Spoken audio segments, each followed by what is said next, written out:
Hello my dear student, welcome back my teacher. आज के इस वीडियो में हम आपके लेकर आए हूँ class 10th English half yearly examination 2024-2025, यानी कि जो आपका हाफ ईयरली यानी कि अर्धवार्षिक परीक्षा 2024-2025 की होने वाली है। आपके आने समय में आपका अक्टूबर में परीक्षा होगी। तो यहाँ पर वायरल आपका हाफ ईयरली एग्जामिनेशन का पेपर लेकर आया हूँ। तो वीडियो को अंत तक जरूर देखना ताकि आपको पता चल जाए कि आपकी कितनी तैयारी हो चुकी है। इस क्वेश्चन से आपके बहुत ही सारे क्वेश्चन आपको पेपर में फंस जाएंगे, क्योंकि ये वायरल है, बहुत ही मोस्ट इंपॉर्टेंट है।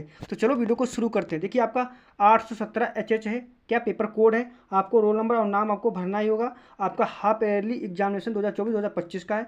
सब्जेक्ट आपका इंग्लिश रहेगा और क्लास 10th है। ये पेपर आपका पूरा पीडीएफ के रूम में मैं दिखा देता हूँ। ये देखिए, पूरा पीडीएफ के रूम में। यदि आपको यह पेपर लेना चाहते हो, पीडीएफ पूरी लेना चाहते हो, तो आपको वीडियो के लिंक वीडियो की जो इसकी डिस्क्रिप्शन है, इसमें आपको व्हाट्सअप लिंक मिल जाएगी, जाकर आप वहाँ से देख सकते हो। पूरा आप पेपर इस प्रकार से आपका दिया हुआ है। तो चलो मैं पूरा फुल सोल्यूशन लेकर आया, तो वीडियो को अंत तक जरूर देखना और पहली बार चैनल को सब्सक्राइब और लाइक जरूर कर देना। तो चलो शुरू करते हैं। देखिए, आप यहाँ पर आपको समय कितना मिलेगा। समय 3 घंटे 15 मिनट आपको मिलेगा। मैक्सिमम मार्क्स कितने का, 70 मार्क्स का आपका रहेगा। जनरल इंस्ट्रक्शन और कुछ निर्देश, आपके महत्वपूर्ण निर्देश आपके दिए हुए हैं। आपको मैं पूरा पेपर फुल सोल्यूशन लेकर आया हूँ, इसलिए वीडियो को अंत तक जरूर देखना। फर्स्ट के 15 मिनट आपको are allowed the condition for reading the question paper. यदि आपको यह पीडीएफ चाहिए तो आपको कमेंट कर देना, मैं आपके लिए पीडीएफ व्हाट्सअप लिंक दे दूंगा, आप उस पर जाकर डाउनलोड कर सकते हैं। देखिए, आपको यहाँ पर दिया, आगे क्या दिया, ऑल क्वेश्चन आर कंपल्सरी, सभी प्रश्न करना अनिवार्य है। This question paper is divided into 2 parts, part A part B. यह प्रश्न पत्र 2 भागों में विभाजित है, part A and part B. आपकी इससे तैयारी पता चल जाएगी, आपके क्वेश्चन कहाँ से आ रहे हैं, कितना चैप्टर से क्वेश्चन लिए जा रहे हैं, आपको फुल जानकारी इस वीडियो में मिल जाएगी। पार्ट ए में 20 मल्टीपल चॉइस क्वेश्चन हैं और जिनके मार्क्स आपके सम्मुख दिए हुए हैं। अगला देखिए, इसमें क्या दिया, part A read the question wise instruction, मतलब आपको पेपर को अच्छे से पढ़ लेना है और आपको उसमें अच्छे से आपको भर देना है, फिलअप कर देना 20 विकल्पी जो प्रश्न आपके दिए हैं ओमार शीट पर। इसके अलावा आपको विलेट या राइजर का अधिक प्रयोग बिल्कुल ना करें। और देखिए, marks of the question are mention against, यानी कि जो प्रश्न है उसका, जो प्रश्न जितने नंबर का उसके सामने आपका नंबर दिया हुआ है। पार्ट बी में condition describe type question of 50 marks, यानी कह रहा कि आपके जो पार्ट बी में है आपका वारात्मक प्रश्न है 50 मार्क्स का है। इसका देखिए, all the question of part B are to be attempt, सभी प्रश्न करना अनिवार्य है। अगला प्रश्न देखिए, आप यहाँ से आपका पार्ट ए स्टार्ट हो जाता है मल्टीपल चॉइस क्वेश्चन से।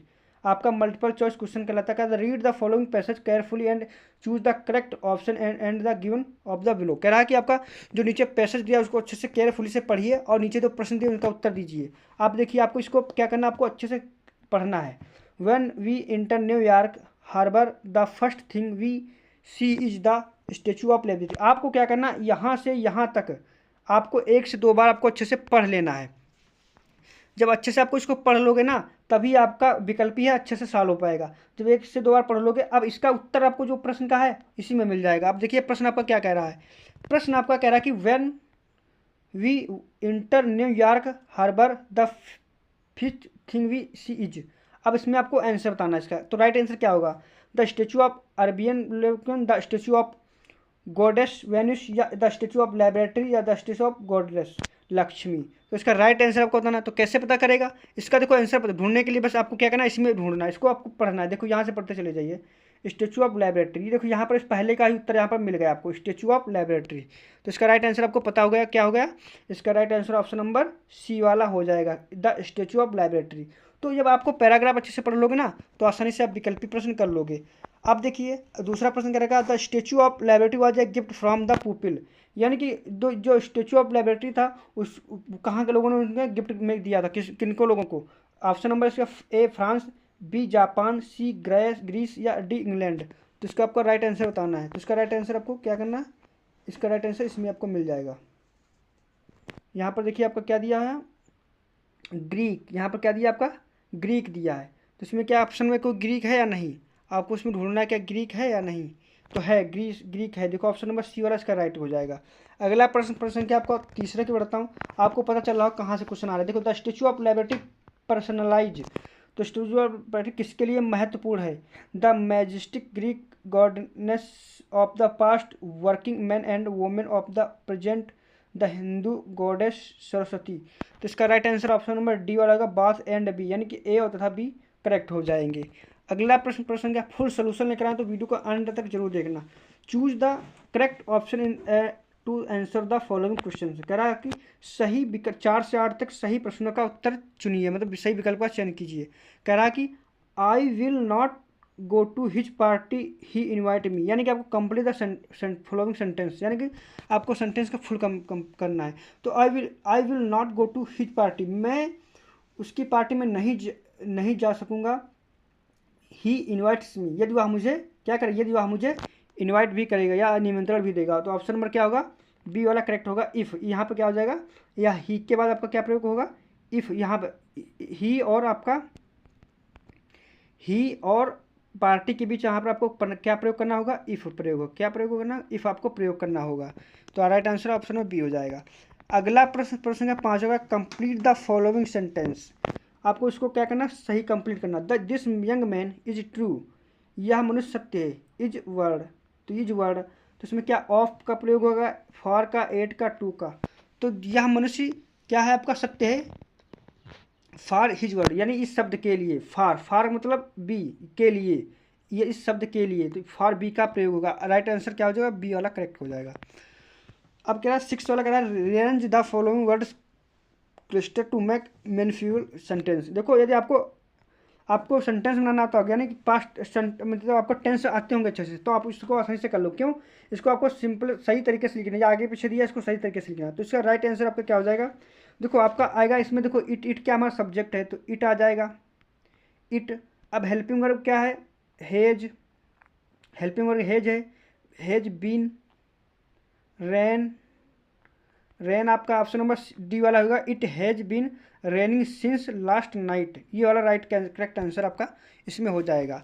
अगला प्रश्न का 7वां करा कि ही spent a lot of money on purchasing costly clothes. Identify the word spent. Spent आपका यहाँ पर क्या है, ए नाउन है, ए बी वर्ब है, सी प्रोनाउन है, डी एडवर्ब है। तो इसका राइट आंसर क्या हो जाएगा, ऑप्शन नंबर बी हो जाएगा, वर्ब है। क्या है, एक वर्ब है। स्पेंट क्या है, खर्च करना एक वर्ब है। अगला प्रश्न का 8वां का, which of the following words is misspelled, यानी कि इसमें आपको जो गलत शब्द है उसका चयन करना आपको है। तो आपको पता चल रहा है कैसा क्वेश्चन आ रहा है, कैसे आपको करना है, कितनी आपकी तैयारी है। आपको कमेंट में बताना 20 विकल्पी में आपको कितने आप सही कर पा रहे हो, 10, 15 कितने आप सही कर पा रहे हो, आपको कमेंट में बताना है। यहाँ पर कह रहा है कि मिसफिल्ड वर्ड, यानी गलत शब्द इसमें कौन है, प्रेयर, ये भी राइट है। ग्रामर,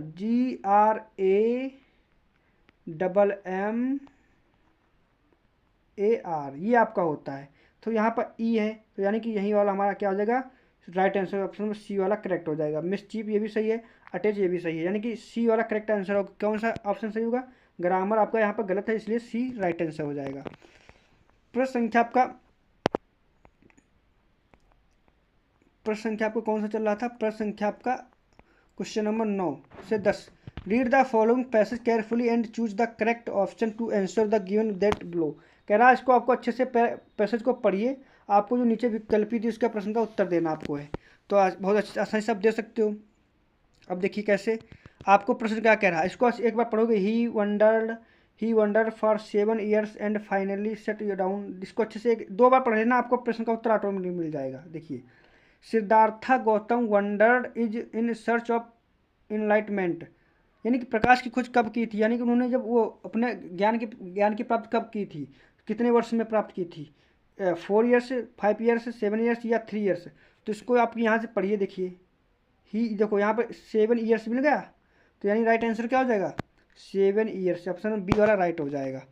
अगला प्रश्न क्या 10वां कह रहा कि सिद्धार्थ गौतम गोट इंटेलिजेंट सिटिंग अंडर, मतलब सिद्धार्थ जो थे वह ज्ञान की प्राप्ति किस पेड़ के नीचे प्राप्त किया था। ए बेनियन ट्री, बरगद के नीचे, ए पीपल ट्री यानी पीपल के नीचे, ए मैंगो ट्री या आम के नीचे, या एन ओक ट्री यानी अन्य किसी के। तो इसका राइट आंसर क्या हो जाएगा, ए पीपल ट्री। किसके नीचे, एक पीपल पेड़ के नीचे उन्होंने ज्ञान की प्राप्ति की थी। क्यों, क्योंकि यहाँ पर देखिए आपको मिल जाएगा पीपल मिल जाएगा। देखिए यहाँ पर आपका क्या दिया है, पीपल ट्री।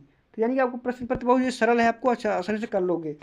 अगला प्रश्न क्वेश्चन नंबर कह रहा कि 11 से 13 choose the correct option answer of the following questions. कह रहा कि आपका 11 से 13 तक आपको सही विकल्प का चयन करना है। Which quality of Lencho impress the post master, ये आपका पोज से आ गया है। तो his foolishness, his simplicity, his great faith in God, none of these. प्रश्न क्या कह रहा है कि जो लेंचो था, यानी कि पोस्ट मास्टर था, जो डाकिया था, वो लेंचो से किस प्रकार से भयभीत था। His great faith in God, यानी कि ईश्वर की मतलब कि बिल्कुल विश्वास था, इसलिए उस पर ईश्वर पर इतना गहरा विश्वास था, इसलिए उसको क्या था, एक भय भी भय लग रहा था। 12वां question, who is the author of the lesson his first flight. First flight के लेखक कौन है, आपको इसमें राइट आंसर आपको बताना है कौन इसके होंगे। आपको इसमें दिया है पाउले ग्लोहो, रोल्ड डाई या लैम ओ फ्लैटरी या फ्रीडरिक फोर्स। तो आपको ये बहुत सरल है, ऑप्शन नंबर बी वाला इसका राइट हो जाएगा। क्या होगा, लैम ओ फ्लैटरी। अगला प्रश्न प्रश्न संख्या आपका 13 who had invite Rajiv who had invite Rajvir to visit his home in upper Assam. यानी कि राजवीर जो था, आपको अगर लेसन पढ़ोगे तो आसानी से आपका इसका आंसर कर लोगे। तो इसका राइट आंसर ऑप्शन नंबर क्या हो जाएगा, प्रांजोल, सी वाला राइट आंसर हो जाएगा। अगला प्रश्न प्रश्न संख्या आपका क्वेश्चन नंबर 14 से 15, read the given express and choose the correct option to answer. यानी कि आपको क्या कह रहा है कि ये इसको अच्छे से आपको पढ़ना है, इसके बाद नीचे प्रश्न दिए उसका उत्तर देना। यह आपका पोइट्री से आ गया है। Who is the poet of the pome written, इस कविता के लेखक कौन है। तो इसका राइट आंसर क्या हो जाएगा, करल संदबर्ग हो जाएगा। करल संदबर्ग इसके लेखक हैं। अगला प्रश्न प्रश्न क्या कह रहा है, द फोक कम्स, मतलब कोहरा कैसे आता है, लाउडली, साइलेंटली, हेस्टली, स्लोली। तो आपका कोहरा को पता कैसा है, लाउडली आता है, ऑप्शन नंबर ए वाला राइट हो जाएगा। अगला प्रश्न क्वेश्चन नंबर 16 से 20 is choose the correct option to the answer of following question. कह रहा है आप देखो, आपको 16 से 20 तक आपको सही करेक्ट प्रश्न का उत्तर सही चुनना है। ये आपका सप्लीमेंट्री से क्वेश्चन 4 हैं, अच्छे से आपको लेसन पढ़ लेना, आप आसानी से विकल्प भी कर लोगे। तो मैं तो यहाँ पर करवा ही रहा हूँ। देखो, for how many days was tricky given no food, 1 day 2 day, मतलब जो ट्रिकी था कितने दिन भोजन नहीं किया था, तो 2 डेज, ऑप्शन नंबर सी वाला राइट हो जाएगा। यदि आपने कहानी पढ़ी तो कर लोगे। How old was Hari Singh when he met ननील, यानी कि हरी सिंह मतलब हरी सिंह जो था वो अनिल से कितने कितने वर्ष बाद मिला था। तो ये कितने वर्ष बाद मिला था, 20 ईयर्स में, ऑप्शन नंबर बी वाला राइट हो जाएगा। अगला प्रश्न प्रश्न क्या, what was the evidence against horse that got him arrested. यानी कि आपका कह रहा कि आपका हॉर्स का कितने कैसे अरेस्ट हुआ, द कीज से, हिज फिंगरप्रिंट से, his goes, all of these. तो ऑल ऑफ एबव मतलब ऊपर दिए गए सभी विकल्प सभी में से आपको सही टिक करना है। तो ऑप्शन नंबर डी वाला राइट हो जाएगा। 19वां क्वेश्चन कह रहा है, select the correct option to answer the following. नीचे दिया गया प्रश्न था, सही उत्तर चयन करना। ग्रिफिन वाज है, ग्रिफिन एक था, brilliant scientist, lawless person, both and B, none of these. तो इसका राइट आंसर क्या हो जाएगा, ए वाला हो जाएगा, ब्रिलियंट साइंटिस्ट था। क्या कौन था, ब्रिलियंट साइंटिस्ट। 20वां question, who had invite Matilda's husband for all part ball. Last question आपका है, तो इसका राइट आंसर क्या आपको बताना है, the prime minister, the president या the minister of public instruction the government. तो इसका right answer option number B वाला हो जाएगा, द प्रेसिडेंट। अब आ गया आपका रीडिंग पार्ट बी, यानी कि आपका वर्णनात्मक प्रश्न आपका 50 मार्क्स का है। मैं पूरा पेपर आपको दिखा रहा हूँ कैसा आपका पेपर आया है, देख लीजिए। देखो आपका पेपर इस प्रकार से आपका आएगा। Read the following passage and answer given that below. Passage को अच्छे से पढ़िए, नीचे देखिए प्रश्नों का उत्तर देना। देखो कितना सरल है, आपको प्रश्नों का उत्तर आपको बस सिर्फ इन्हीं में से करना आपको है, कुछ नहीं, बस इन्हीं में से लिखना है ढूंढ ढूंढ कर आगे पीछे। 2+2+2+2+6+7 7 नंबर का आपका ये पैसेज है। तो बहुत आसानी से आप कुछ 7 नंबर प्राप्त कर लेते हो। राइट, अब अगला करा कि राइटिंग में write an application to the health officer your city requesting him to arrange for the cleanness of your identity spring the initiative kill the mosquitoes. यानी कि आपको एप्लीकेशन किस पर करना, स्वास्थ्य पर आपको एक एप्लीकेशन लिखना, 4 मार्क्स को मिलेगा। तो आपको पता है एप्लीकेशन कहाँ से आपको पूछी जा रही है, तो आपको अच्छे से तैयार करो, यानी कि आपको बीमारी पर ही आपको पूछी जा रही है। अगला अथवा में अगर ऊपर नहीं पता तो लेटर आप लिख सकते हो, लेटर अपने फादर को दे सकते हो 1000 रुपये के लिए फीस के लिए। 23वां क्वेश्चन कह रहा है कि आपका right an article for college magazine of and about 80 से 100 वर्ड। यानी कि आपको क्या लिखना है, आपको एक निबंध लिखना है 80 से 100 वर्ड में, आपको अच्छे से मीनिंग वो आपको डाल कर क्या आपको हेडिंग डाल करके लिखना है, आपको 6 मार्क्स आपको मिल जाएगा। तो इसलिए अच्छे से आपको तैयार कर लेना है। अथवा में मौका है आपको, ये आपका देखो हेडिंग नीचे दी है उसी हिसाब से आपको लिखना है। अथवा में मौका ऊपर नहीं पता तो नीचे कर सकते हो। Right in a paragraph about 80 word important good manners. यानी कि आपको 80 वर्ड में एक पैराग्राफ लिखना है, वो भी किस पर, गुड मैनर्स, अच्छे ढंग पर, रीति रिवाज पर आपको लिखना है। और नीचे दिए प्रश्नों का उत्तर भी आपको, ये मतलब ये आपकी हेडिंगें दी हैं, इस पर आपको लिखना है। अब आपकी ग्रामर आ जाती है 24 नंबर की। आपको एक आपका पैसिव आएगा, एक्टिव पैसिव आएगा आपका, मैं पूरा पेपर दिखा रहा हूँ। आपका एक पैसिव आएगा 2 नंबर का। पंक्चुएशन आपको सही करके लिखना होगा। ट्रांसलेट यानी कि आपको एक स्टोरी को अच्छे से हिंदी टू इंग्लिश में ट्रांसलेट करना होगा। अब आपका लिटरेचर आ गया। लिटरेचर में आपको क्वेश्चन करना है। लिटरेचर में आपको क्या करना है, क्वेश्चन करना है। आपका प्रोज, पोइट्री, सप्लीमेंट्री तीनों से आपके दिए हैं। आपको देखो मैं पूरा पेपर दिखा रहा हूँ, 3 मार्क्स का होगा। अथवा में मौका है, ऊपर नहीं नीचे कर सकते हो। आपका मैं पूरा पेपर दिखा रहा हूँ, देखिए इस प्रकार से। ये आपका पूरा, यदि आप PDF लेना चाहते हो ना तो हमारे चैनल को सब्सक्राइब कर लेना। और आपको क्या करना है, कमेंट करना कि यदि आप या PDF चाहते हो तो मैं आपको व्हाट्सअप लिंक दे दूंगा, उस पर आप जाकर कर सकते हो। आपको इसको डाउनलोड कर ले सकते हो। वीडियो अच्छा लगा लाइक और चैनल को सब्सक्राइब जरूर कर लेना।